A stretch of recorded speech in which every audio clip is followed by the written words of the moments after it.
Hello, আসসালামু আলাইকুম। সবাই কেমন আছেন? আমি আলহামদুলিল্লাহ ভালো আছি। আপনাদের দোয়ায় দেশি মুরগির মাংস রান্না করব গ্রামের মতো করে। এই জন্য মাংস ধুয়ে নিয়েছি।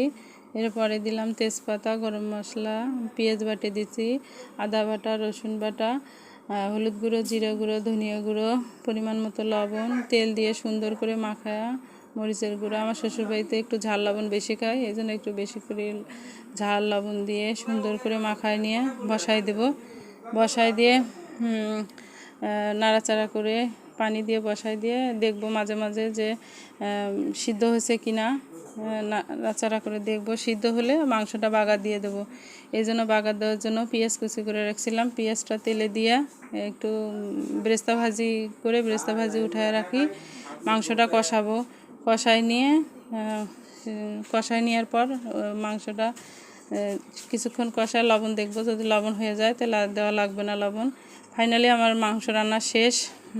একটু বেরেস্তা ভাজি উঠাইছিলাম, এটা দিয়ে দিলাম। যদি ভালো লাগে তাহলে লাইক, কমেন্ট, শেয়ার করবেন। আল্লাহ হাফেজ, আসসালামু আলাইকুম।